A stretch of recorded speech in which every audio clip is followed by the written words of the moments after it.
The Galactic Council chambers resembled what humans might call bureaucracy meets aquarium, with its floating holographic displays and the constant bubbling of the methane-breathing delegates' life support systems. Today's agenda, displayed prominently in 17 different languages, none of them English, had a single item. Earth, what the actual void is wrong with them. A Councillor Vrexner, a being composed primarily of crystalline structures and poor decisions, tapped her resonating rod against the quantum marble podium. The 4367th meeting of the Galactic Council is now in session.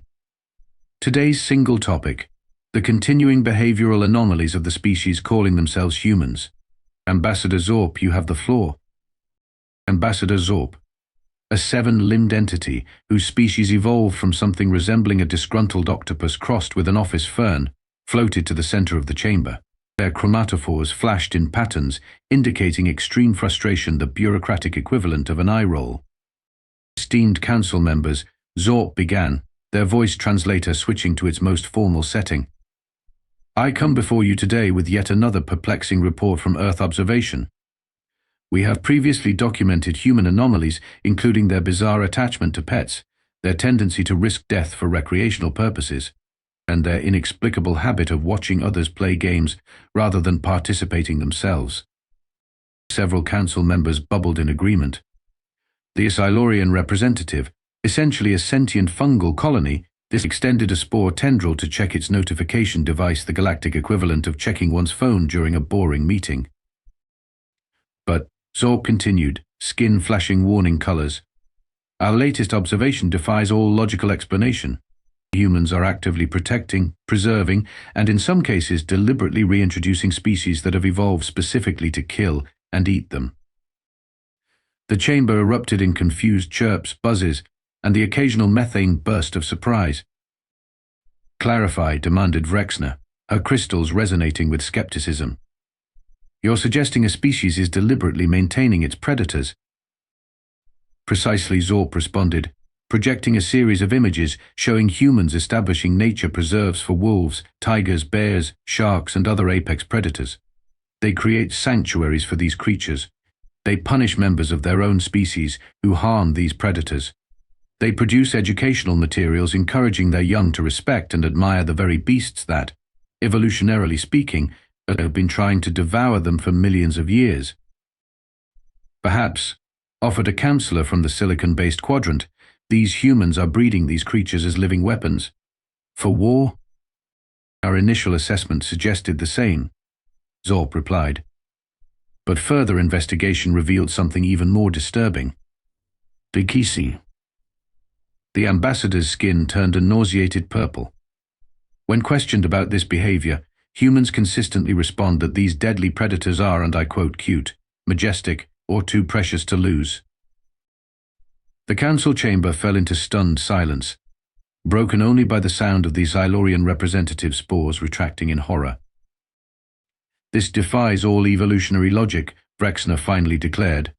We must investigate further. Ambassador Zorp, assemble a research team. We must understand this behavior before we can decide whether humans represent a threat to galactic stability or merely to themselves. Zorp pulsed acknowledgement patterns, already dreading another mission involving Earth's baffling inhabitants. The last research team had returned addicted to something called reality television and had to undergo extensive deprogramming. Perhaps, Zorp suggested hopefully, we could simply quarantine their solar system and check back in a few millennia. Vrexner's crystals dimmed with disapproval. The council has spoken. Prepare your team, Ambassador. The galaxy needs answers. As the meeting adjourned, Zorp's skin displayed the chromatophore pattern universally recognized across the cosmos as, I don't get paid enough for this crap. Commander Quix had never wanted this assignment. As a military strategist from a species that evolved from apex predators themselves, something like venomous cuttlefish, if cuttlefish had developed opposable thumbs and an unhealthy interest in thermonuclear physics, Quix found the entire concept of Earth's predator preservation absurd. Final approach to Earth, announced the ship's AI in a voice that somehow managed to sound both monotonous and smug. Please prepare for atmospheric entry and try not to judge the locals too harshly. They're very young, cosmically speaking. Young doesn't explain stupid, muttered exobiologist Meeple, adjusting her respiratory apparatus. The small, furry scientist resembled what humans might call a space hamster. Though making such a comparison to her face would result in a surprisingly detailed lecture on how her species had achieved interstellar travel while humans were still figuring out bronze. A research vessel, disguised to appear as an ordinary Earth airplane, though slightly more hexagonal than was strictly convincing, descended through cloud cover toward a designated landing site in what humans called Montana, chosen for its relatively low population density and high concentration of preserved predator species. "I've reviewed the briefing materials," said Cultural Liaison Officer Blort, a gelatinous entity who had adopted a roughly humanoid form for the mission. "Apparently, humans have something called wildlife refuges where they deliberately maintain populations of creatures that regularly kill them. Suicidal tendencies," suggested Security Officer Krazak, whose exoskeleton clicked anxiously. "Perhaps they're seeking redemption for some evolutionary guilt." "Unknown," Quix replied. "Our mission is to observe, document, and if possible, make sense of this behavior without cultural contamination. Remember your human disguises." The team grimaced collectively. The human disguises were essentially holographic projections over their true forms, paired with scent suppressors and voice modulators. They worked well enough at a distance, but any close inspection would reveal them as, at best, humans who had recently suffered catastrophic full-body injuries. They landed in a clearing and activated their disguises. Quix now appeared as a tall human male with improbably perfect facial symmetry. Meeple had chosen the form of a human female with what the database called librarian aesthetics. Blort had simply gone with a generic human shape that occasionally forgot to include fingers. Krazak, despite extensive coaching, still appeared to be wearing his exoskeleton on the outside of his human projection. "Remember," Quix instructed, "we're wildlife researchers from Europe. We're interested in local conservation efforts. Why would humans from one region need to research wildlife in another region of their own planet?" Meeple questioned. "Indeed. Because humans are inefficient and don't share information well," Quix replied with the confidence of someone who had skimmed exactly one briefing on human sociology. Their first encounter with humans came sooner than expected. A vehicle approached their landing site, a large, dust-covered truck with oversized wheels and multiple bumper stickers declaring allegiance to concepts like fishing and the right to bear arms, which Blort had initially misinterpreted as humans surgically attaching bare limbs to themselves. The truck stopped, and a human emerged bearded, wearing what the database identified as flannel and well-worn jeans. "You folks lost?" the human called out. "Park ranger said there was some kind of research team coming through, but you're a ways off from the visitor center." Quix stepped forward, remembering to move his legs in alternating patterns as humans did. "Greetings, Earth person. We are normal human researchers from Europe, interested in your magnificent predators that could kill you, but that you protect instead." The ranger's eyebrows rose slightly. "Aha! European, you say?" "Yes," Meeple interjected. "I am from the human city of Stockholm, where we have many predators also, like the dangerous moose." "Moose ain't predators, man," the ranger said with a chuckle. "Herbivores. Big ones, though. Can mess you up if you startle him." "Fascinating." Blort oozed. "Literally. You admit this creature can mess you up, yet you protect it." The ranger shrugged. "Well, yeah, they're important to the ecosystem. Plus, they're pretty majestic creatures. You ever seen a bull moose up close? Impressive rack on those boys." Krazak's exoskeleton clicked in alarm. "You allow these creatures to carry weapons? Racks of what? Projectiles? Energy weapons?" The ranger stared at Krazak for a long moment. "Their antlers, friend. We call them racks." He squinted at the team. "You folks sure you're wildlife researchers?" "Absolutely," Quix assured him. "We are simply very specialized. Our area of expertise is narrow." "And what's that?" "The human tendency to protect species that could kill them." The ranger nodded slowly. "Conservation of apex predators. Important work." He gestured to his truck. "Well, I'm headed to the wolf sanctuary if you want a lift." We just reintroduced a pack last spring, but doing real well. You deliberately brought wolves back, people asked, her disguise's eyes widening, after your ancestors wisely exterminated them. The ranger frowned. We didn't wisely exterminate a man. Our ancestors made a mistake. Nearly wiped out a keystone species that's crucial for healthy forests and balanced prey populations. We're fixing their mistake. As they climbed into the ranger's vehicle, Blort, struggling considerably with the concept of sitting quicks, sent a silent communication to the team. This is even stranger than we anticipated. They're not just preserving existing predators, they're reintroducing ones they'd previously eliminated. What possible benefit could this serve? There was so. The ranger, oblivious to their silent communication, turned the key in the ignition. You folks are gonna love Morgan Riley. She runs the sanctuary, knows these wolves better than anyone.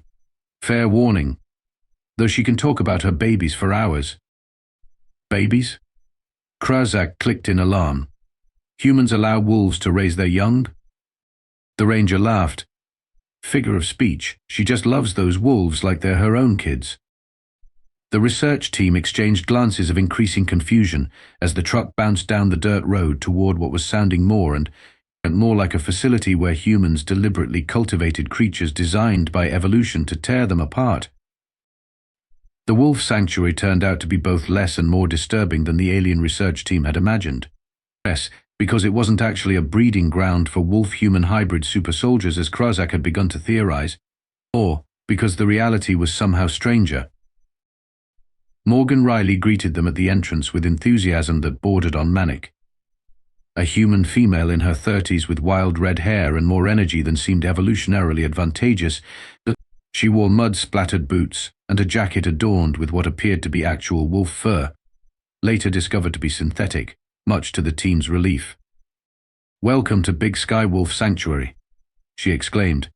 "I'm Morgan, founder and head researcher. You must be the European Conservation Team ranger Mike radioed about." "Indeed," Quicks replied stiffly. "We are most interested in your relationship with these predators." And Morgan beamed. "Then you're in luck. We're doing behavioral enrichment with the East Pack today.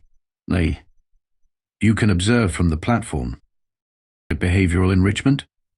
Meeple repeated cautiously. "Activities that stimulate their natural hunting behaviors," Morgan explained, leading them toward a raised wooden structure overlooking a large enclosure. "We hide food, introduce new scents, give them puzzles to solve. He keeps them mentally sharp." "You deliberately make them better hunters?" Dort oozed with concern. "Of course.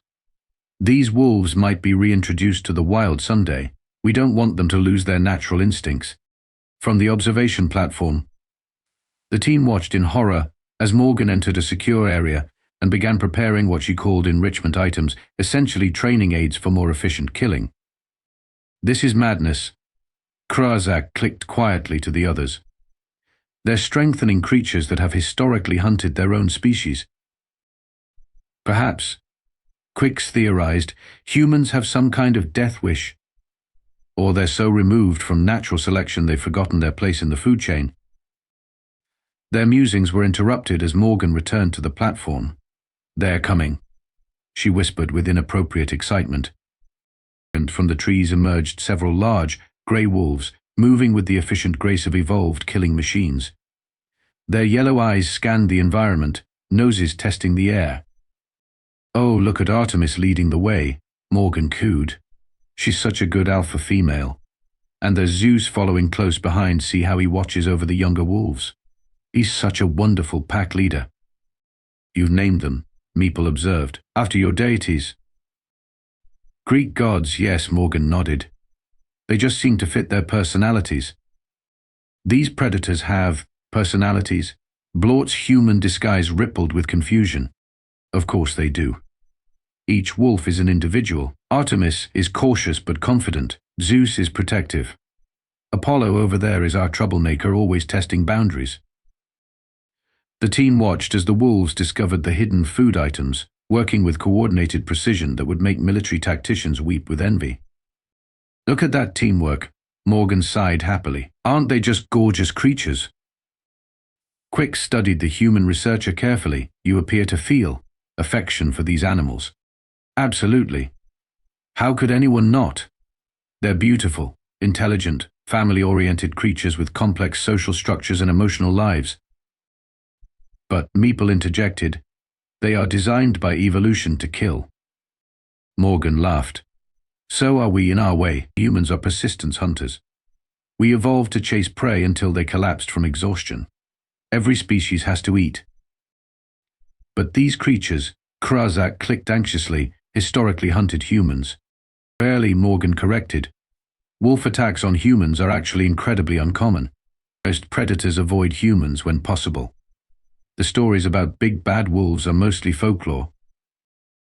The team followed Morgan through the sanctuary, growing increasingly perplexed as they were introduced to more predator species: lynx, mountain lions, even a rehabilitation area for injured bears.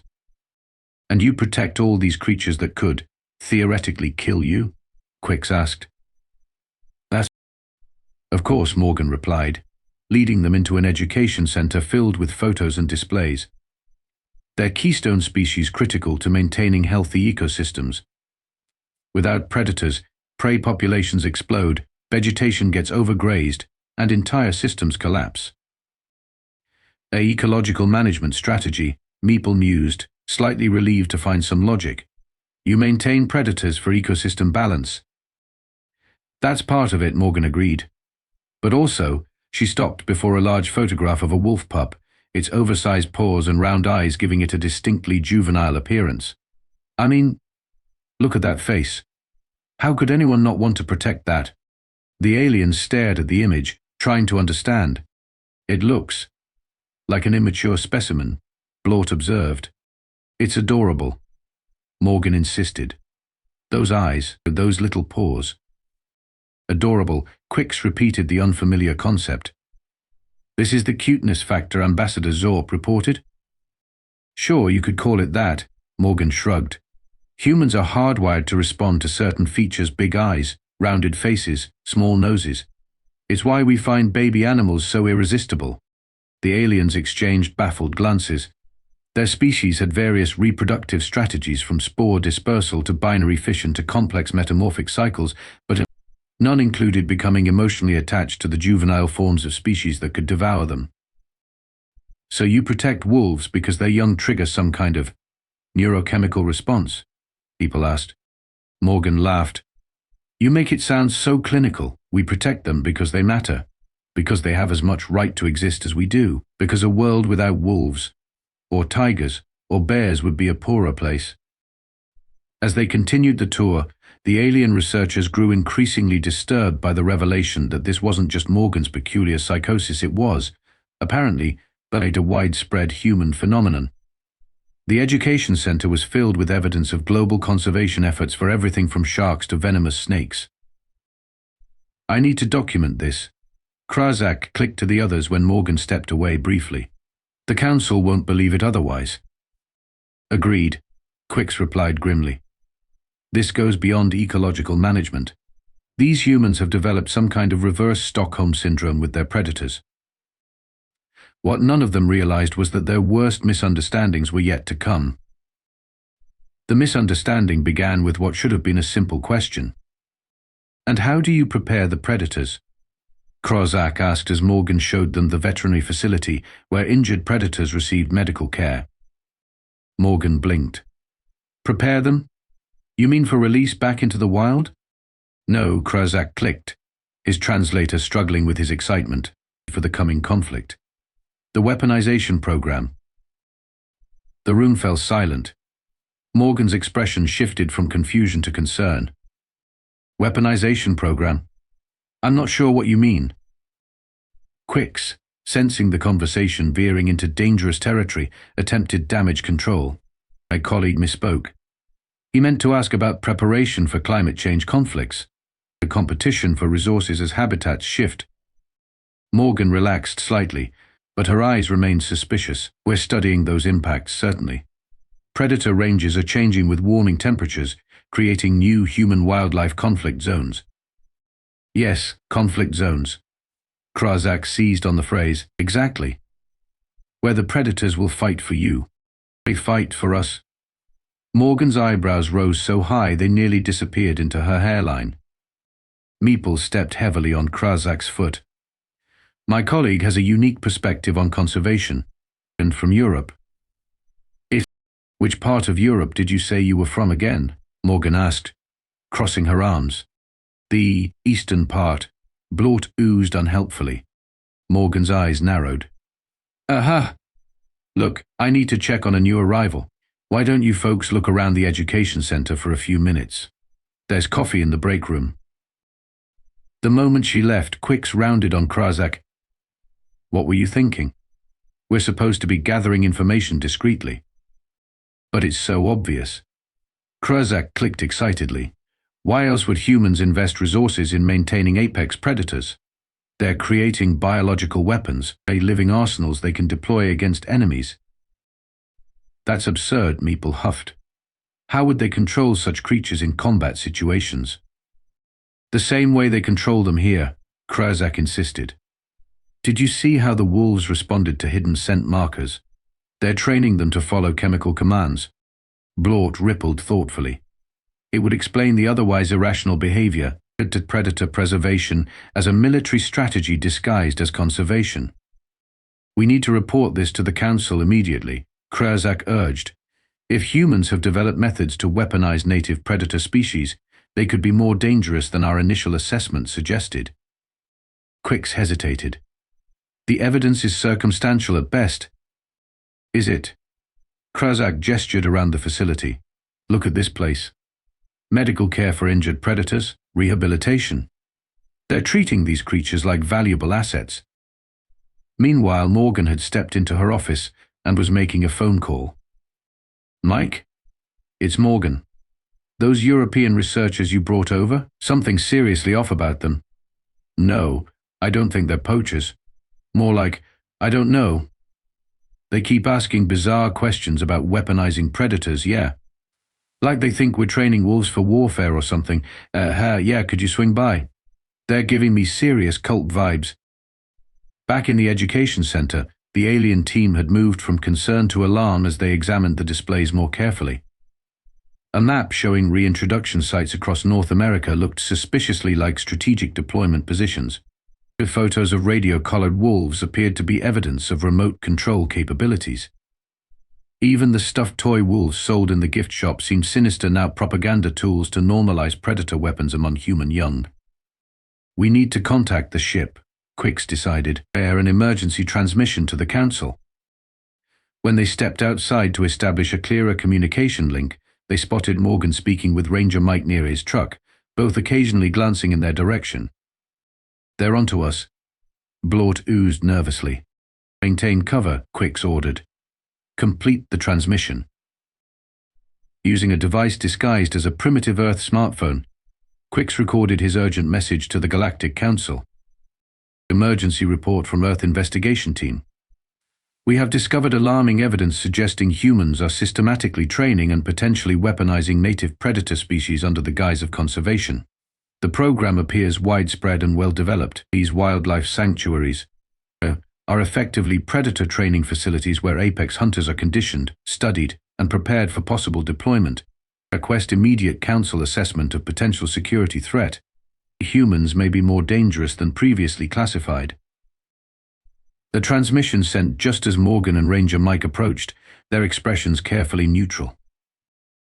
So, Morgan began casually, Mike tells me you folks are interested in predator conservation from a strategic perspective. Indeed, Quicks replied stiffly. Your work is most illuminating. And which conservation organization did you say you represented? Ranger Mike asked. The European Predator Alliance, Meeple improvised poorly. Morgan nodded slowly. Funny, I've never heard of them. And I'm pretty familiar with international conservation groups. We are new, Blort offered. Recently formed. I see. Morgan exchanged glances with Mike. Well, since you're so interested in our work here, I thought maybe you'd like to see something special. We have a program where visitors can have closer encounters with some of our ambassador wolves, the ones that were hand-raised and are comfortable around humans. The alien team froze. Was this a trap? Or was the human actually offering to demonstrate their predator control techniques? That would be educational, Quicks managed. Great. Morgan's smile didn't quite reach her eyes. Follow me to the special encounter area. And maybe on the way you can tell me who you really are and what you're really doing at my sanctuary. As they followed the increasingly suspicious humans, Krazak clicked quietly to the others. The Council transmission will take approximately 40 Earth minutes to reach Galactic headquarters. We merely need to maintain our cover until reinforcements can be dispatched. None of them realized that their transmission, filled with misinterpretations and alarming conclusions, was about to trigger an interstellar diplomatic crisis of epic proportions. Back at Galactic Council headquarters, Ambassador Zorp was enjoying their first quiet moment in cycles, floating in their personal methane bath and catching up on their favorite Earth entertainment program, something called the Great British Bake Off, when the emergency alert shattered their relaxation. The message from Commander Quicks played on the main screen, each word causing Zorp's chromatophores to flash increasingly distressed patterns. By the void, Zorp bubbled as the message concluded. They're weaponizing their predators. Within minutes, an emergency council session was convened. The High Council of Rexner's crystals vibrated with alarming intensity as the evidence was presented. If these reports are accurate, she resonated grimly, humans represent a far greater threat than anticipated. A species that can bend apex predators to their will could potentially develop biological weapons on a scale we've never encountered. We should implement containment protocols immediately, suggested the Silurian representative, its spores extending in alarm patterns. Agreed, Rexner decided. Dispatch the defense fleet to establish quarantine boundaries around the Sol system while we assess the full threat level. Meanwhile, blissfully unaware of the interstellar panic they had triggered, the alien research team was being led to what Morgan called the Ambassador Wolf encounter area, a small, fenced space where, apparently, humans and wolves interacted directly. Before we go in, Morgan said firmly, I want some straight answers. You're not conservation researchers, are you? Kix calculated their options quickly. Their cover was clearly compromised, but reinforcements would arrive soon. Perhaps limited honesty was the best strategy. We are researchers, he stated carefully, but not from Europe. We are from much farther away. Morgan crossed her arms. Government types, military? Looking into some kind of, I don't know, predator-based defense program. The aliens exchanged glances. This was unexpectedly close to their misunderstanding. Something like that, Kix admitted. We are assessing potential threats. Morgan's expression softened surprisingly. Look, I get it. In today's world, everything gets weaponized eventually. But that's not what we're doing here. Conservation isn't about weaponizing nature, it's about preserving it, protecting the balance. Then why maintain creatures that could kill you? Krazak demanded. What tactical advantage does this provide? Morgan sighed deeply. It's not about advantages. It's about responsibility. About recognizing that we share this planet with other species, even the dangerous ones.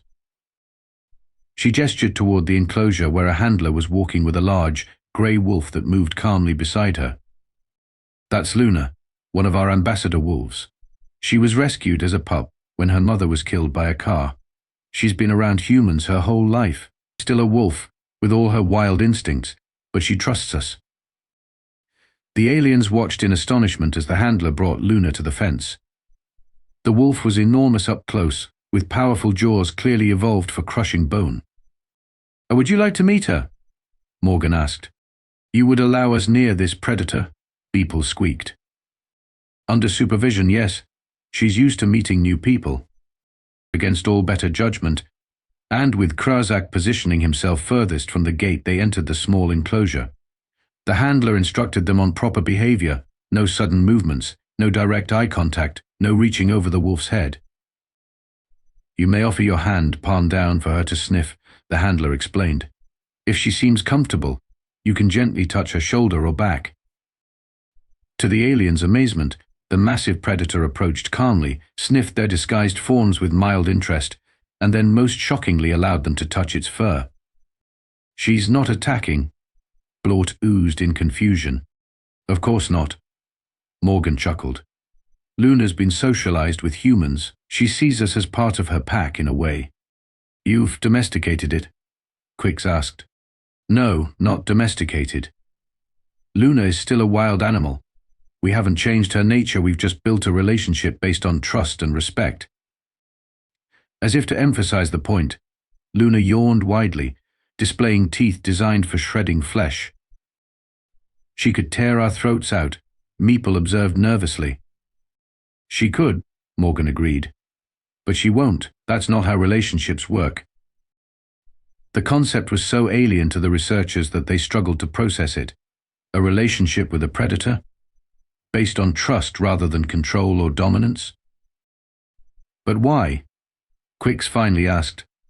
Why protect creatures that could harm you? Morgan crouched beside Luna, gently stroking the wolf's thick fur. Let me show you something. She pulled out her phone and brought up a compilation of baby wolves playing, tumbling over each other, making small yipping sounds, their oversized paws and round eyes creating an effect that triggered something unexpected in the aliens' observation centers. Look at them, Morgan said softly. Really look, these aren't just killing machines. They're complex, social beings with families, with emotions, with lives that matter. The aliens stared at the screen, something uncomfortable and unfamiliar stirring in their various physiologies. This feeling you're experiencing? Morgan continued. That's empathy. That's recognition of another being's right to exist, even if that existence sometimes conflicts with our own interests. But they're predators, Krazak clicked stubbornly. So are we, Morgan replied. Humans are the most dangerous predators on this planet. We've caused more extinctions, more habitat destruction, more damage than all other species combined. If any species should be controlled or eliminated for safety, it would be us. This perspective shift hit the alien team like a quantum disruption. You're saying, Quix tried to understand, that humans protect predators not to weaponize them, but because of moral obligation. And because they're beautiful, Morgan added, scratching behind Luna's ears, because they're fascinating. Because a world without wolves or tigers or sharks would be a diminished world. She showed them more videos, what she called cat videos, featuring small predators living in human homes, playing with toys, and displaying behaviors that triggered more of those uncomfortable empathetic responses. Humans share their dwellings with miniature predators. Great Blort oozed in disbelief. Cats? Sure. About 370 million pet cats worldwide. They're predators with all their hunting instincts intact, and we invite them into our beds. This revelation was too much for Krazak. His exoskeleton rattled with cognitive dissonance. This defies all evolutionary logic. No species should willingly cohabitate with its predators. Maybe that's what makes us human, Morgan suggested. Our capacity to override evolutionary programming with conscious choice, to protect something not because it benefits us, but because we recognize its inherent value. As Luna leaned against Morgan's leg, the aliens began to understand dimly, reluctantly, that they had catastrophically misunderstood human-predator conservation. It wasn't a weapons program. It wasn't a military strategy. It was something far stranger and more difficult to classify in galactic terms, a moral choice based on empathy for other species, even potentially dangerous ones. What they didn't yet realize was that, light years away, the Galactic Defense Fleet was already mobilizing based on their erroneous report. The Galactic Defense Fleet, comprised of 17 battlecruisers and their support vessels, had reached the edge of the Sol system when Ambassador Zorp received the updated transmission from Commander Quix. Emergency update, previous assessment error. Humans not weaponizing predators. Repeat, not a weapons program. The conservation based on moral framework and aesthetic appreciation. Request immediate stand down of defensive measures. Zorp's chromatophores flashed in patterns, indicating extreme relief, mixed with bureaucratic annoyance, the universal expression for paperwork nightmare averted. Stand down the fleet. Vrexner ordered when the updated information was presented.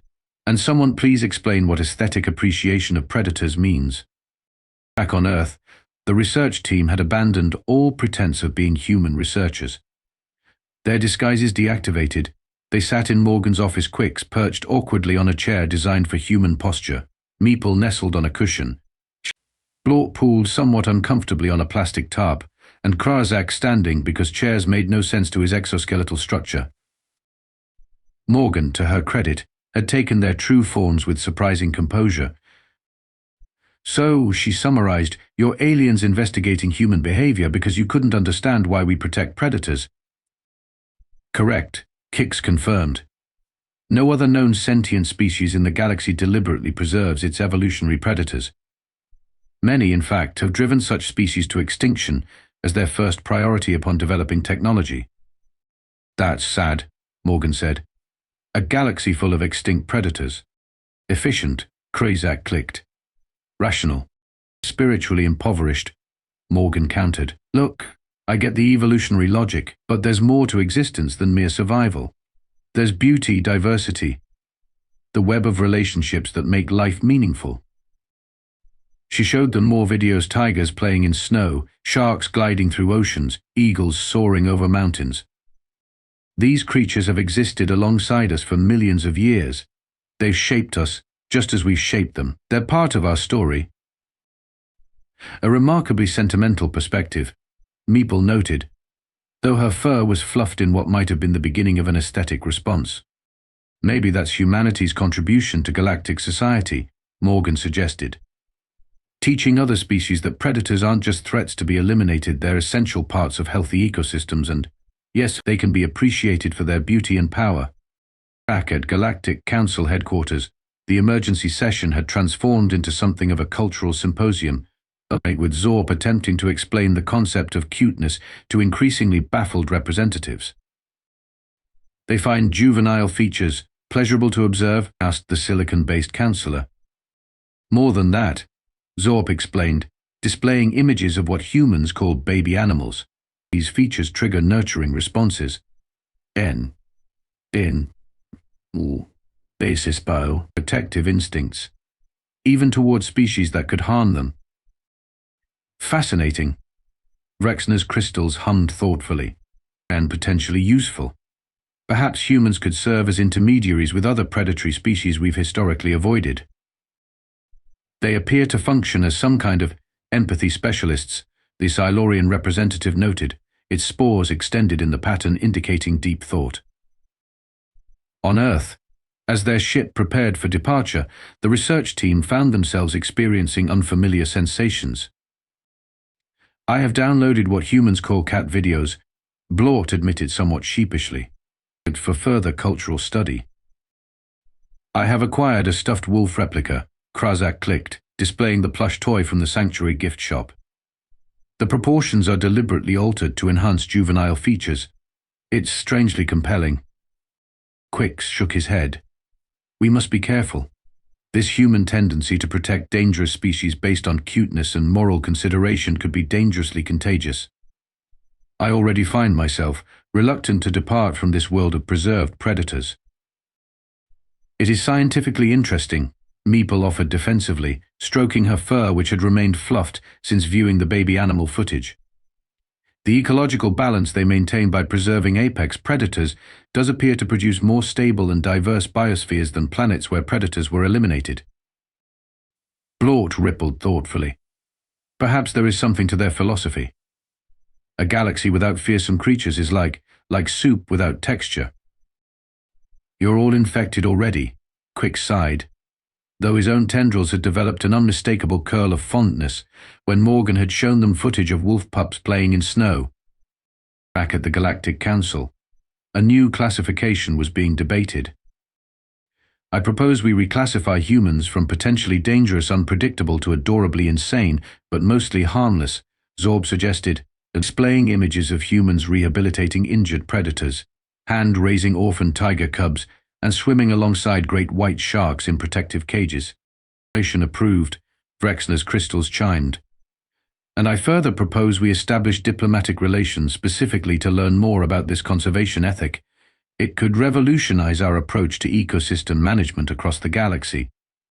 The Silurian representative extended curious spores, and perhaps we might observe these cat videos as well, as for scientific purposes, of course. 3 standard cycles later, the official Galactic Council assessment of Earth was updated with a new addendum. Humans represent a unique case study in cross-species empathy. While technologically primitive and occasionally alarming in their contradictory behaviors, they demonstrate an unprecedented capacity for forming emotional attachments to creatures that could kill them based primarily on the cuteness factor and to complex moral frameworks that extend rights to non-sentient species. Their primary contribution to galactic culture may be teaching other species to see predators not merely as threats to be eliminated, but as valuable components of balanced ecosystems and objects of aesthetic appreciation. Preliminary data suggests that exposure to human perspectives on predator species may be highly contagious. Recommended protection includes pre-screening of cat videos and other potentially mimetically hazardous materials. As for Morgan Riley, she received an unexpected grant from an anonymous international conservation organization, actually a front for the new Galactic Cultural Exchange Initiative, allowing her to expand the wolf sanctuary and develop educational programs. She never quite figured out why visitors from increasingly distant countries seemed so interested in her work, or why they sometimes forgot to blink, oozed slightly, or clicked when excited. She simply assumed that the world was finally coming to understand what she had always known, that even the creatures designed by nature to kill us deserve our protection, if only because a universe without magnificent predators would be a much duller place to live. And somewhere in the vast chambers of the Galactic Council headquarters, High Counselor Vrexner's personal quarters now contained a small, unauthorized Earth import, a plush wolf toy with disproportionately large eyes, sitting on a shelf where no one but the Counselor could see it. Its label read simply Luna.